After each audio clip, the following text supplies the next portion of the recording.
అందరికీ నమస్తే। తెలంగాణ రాష్ట్ర ముఖ్యమంత్రి రేవంత్ రెడ్డి గారు తాజాగా ఓ మాటలు మాట్లాడిండు। 10 ఏళ్లు మేమే అధికారంలో ఉంటాం అని చెప్పి మాట్లాడినటువంటి మాటకి మరి ముఖ్యమంత్రిగా రేవంత్ రెడ్డి గారే 10 ఏళ్లు అధికారంలో ఉంటారా అనేది నిన్నటి నుంచి సోషల్ మీడియాలో చర్చ జరుగుతా ఉన్నది। ప్రధానంగా తెలంగాణ ప్రజలు ఓ వైపు పూర్తిగా రాజకీయ పార్టీలకు సంబంధించినటువంటి కార్యకర్తలు కావచ్చు, నాయకులు కావచ్చు, వీళ్ళందరినీ కూడా పక్కగా పెడితే ఇదే చర్చ।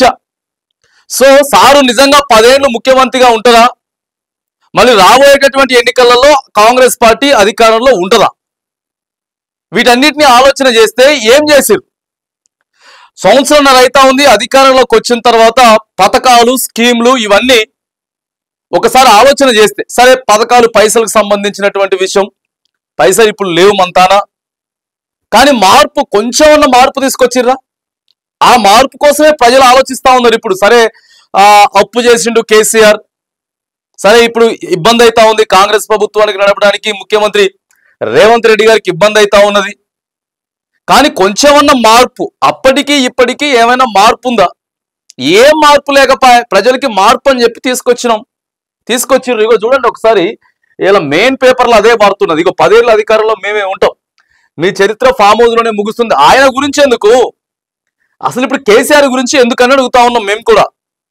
ఇదే చర్చ, కేసీఆర్ గురించి వద్దనే ప్రజలంతా కూడా ఫామ్ హౌస్ లో కూర్చోబెట్టిండ్రు।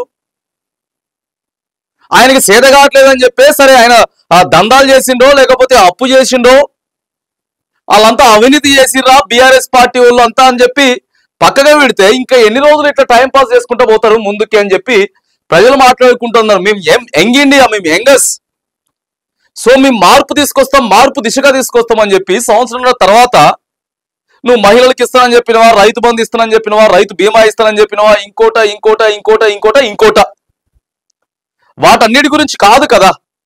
వాటన్నిటి గురించి కాకుండానే మీరేం మార్పు తీసుకొచ్చిర్రు అనేది ప్రజలు మాట్లాడుకుంటున్నారు।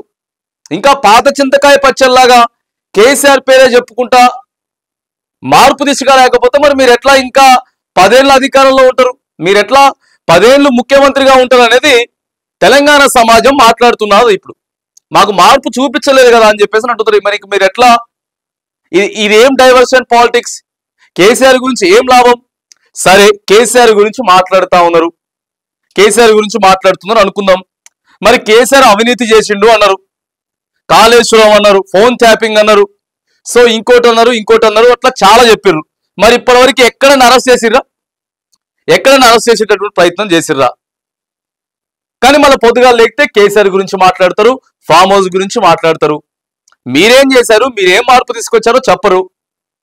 ఒకవేళ కేసీఆర్ చేసిందంటే మరి కేసీఆర్ అన్ని ఎకరాల భూమి అమ్మినాడు, ఇంత అవినీతి చేసినాడు, ఇంత దందా చేసినాడు, ఇంత సెటిల్మెంట్లు చేసినాడు, కొన్ని కోట్ల స్కామ్ జరిగింది అని చెప్తున్నారు, కానీ మరి ఎక్కడ అరెస్టులు చేసింది లేదు, ఏం చేసింది లేదు। ఇట్లా మాటలు చెప్పుకుంటా మీరు ఇంకా ఎన్ని రోజులు ఇట్లా 10 ఏళ్ళు మేమే అధికారంలో ఉంటాం?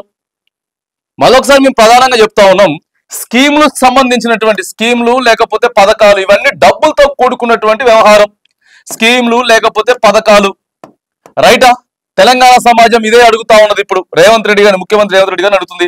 ఇవన్నీ కూడా కొద్దిసేపు పక్కగా పెడదాం, సంబంధం లేదు। 2 అంశాలు, మీరేమైనా కొద్దిగా మార్పు తీసుకొచ్చిర్రా? అప్పటికి ఇప్పటికీ ఏమైనా అసలు మార్పు ఉన్నదా అనేది ప్రధానమైనటువంటి అంశం। దానితో పాటు ఇదే ఫామ్ హౌస్ లో ఉన్నటువంటి కేసీఆర్ మీద ఏమన్నా ఇప్పటివరకు మీరు ఏమైనా చర్యలు తీసుకున్నారా? ఫామ్ హౌస్ మీద మీరు ఇప్పటివరకు ఏమైనా చర్యలు తీసుకున్నారా? ఎవరినైనా కేసీఆర్ని కానీ లేకపోతే కేటీఆర్ గారిని, హరీష్ రావు గారిని కానీ లేకపోతే ఇప్పటివరకు ఎవరైనా అసలు అరెస్ట్ చేసిర్రా? ఆ స్థాయిలో ఏమైనా జరిగిందా? మరి ఎందుకు పొద్దుగాలైతే కేసీఆర్ గురించి, ఫామ్ హౌస్ గురించి, ఆయన చేసిన అప్పుల గురించి, లేకపోతే మీరు తీసుకొస్తామని చెప్పినటువంటి మార్పు ఎక్కడున్నది? ఇట్లయితే ఎట్లా మీరు 10 ఏళ్ళ అధికారంలో ఉంటారు అనేది సో ఒక కీలకమైనటువంటి సబ్జెక్టుగా ప్రస్తుతం మారింది। ఎందుకంటే సార్ నిన్న తాజా వార్తలు తాజాగా మాట్లాడిండు, ఆ వరంగల్ సభకు సంబంధించో లేకపోతే ఇంకోటి, ఆ వరంగల్ సభ, కేసీఆర్ ఇవన్నీ సెకండరీ, సంబంధం లేదు। కానీ ఇప్పుడు మీ దాంట్లో మీకే పంచాయతీలు ఉంటాయి, మీ మంత్రులే పంచాయతీలు। ఇప్పుడు సోషల్ మీడియాలో నడుస్తున్నది ఎమ్మెల్యే ఉన్న మంత్రి కొట్టుకున్నారు అని చెప్పి, సో డిస్కషన్ జరిగింది, కార్ల నెట్టుకున్నారు, తిట్టుకున్నారు, ఇవన్నీ నడుస్తున్నాయి। ఇవన్నీ నడుస్తున్నటువంటి నేపథ్యంలో అరే మీది మీరు చక్కగా చూసుకోవాల్సింది, మార్పు తీసుకొస్తామని చెప్పి మీరు చెప్పి అధికారంలోకి వచ్చి మార్పు తీసుకురావకుండా తెలంగాణ ప్రజల్ని తప్పుదోవ పట్టించేటటువంటి ప్రయత్నాలు, పొద్దుగా లేతే ఫామ్ హౌస్ కేసీఆర్ మాటలు చెప్పుకుంటా అంత తప్పు చేసి ఇంత తప్పు చేసిన, రైట్ వద్దు, అసలు మొత్తం ఏం లేదు, పైసలు రూపాయలు లేవు మన తాను లేవు, పైసలు లేవు. కానీ మరి మార్పేది, తీసుకొస్తామని చెప్పినటువంటి మార్పేది? యంగెస్ట్లుగా మీరంతా కూడా మరి అధికారంలోకి వచ్చిన తర్వాత ఏం చేశారు? మీ దాంట్లో మీకే చక్కగా లేదు అని చెప్పి తెలంగాణ సమాజం అంతా కూడా మరి ఆలోచన అయితే చేస్తా ఉంది. మీరు 10 ఏళ్ళు అధికారంలో ఉండాలంటే ఖచ్చితంగా 10 ఏళ్ళు మేమే అధికారంలో ఉండాలి, మేమే ముఖ్యమంత్రిగా ఉండాలి అని అంటే మాత్రానికి అది చాలా ఇబ్బంది అయ్యేటటువంటి పరిస్థితి ఉన్నది. తీసుకొస్తామని చెప్పినటువంటి మార్పు, లేకపోతే ప్రతిపక్ష నాయకుల మీద తీసుకొని సీరియస్ గా యాక్షన్ తీసుకోండి. అప్పుడు తెలంగాణ సమాజం నమ్మి మీకు 10 ఏళ్ళు మరి అధికారం కట్టబెట్టేటటువంటి అవకాశం ఉంటుంది. కానీ సో నిజంగానే రేవంత్ రెడ్డి గారు 10 ఏళ్ళు ఆ ముఖ్యమంత్రిగానే ఉంటారా, లేకపోతే ఆ కాంగ్రెస్ ప్రభుత్వమే 10 ఏళ్ళు అధికారంలో ఉంటుంది అనేటటువంటి పెద్ద క్వశ్చన్ మార్క్ మాత్రానికి నిన్న మీరు మాట్లాడినటువంటి మాటలు, ముఖ్యమంత్రి గారు మాట్లాడిన మాటలను బట్టి తెలంగాణ సమాజం అంతా కూడా ప్రస్తుతం చర్చ సోషల్ మీడియాలో నడుస్తూ ఉన్నది.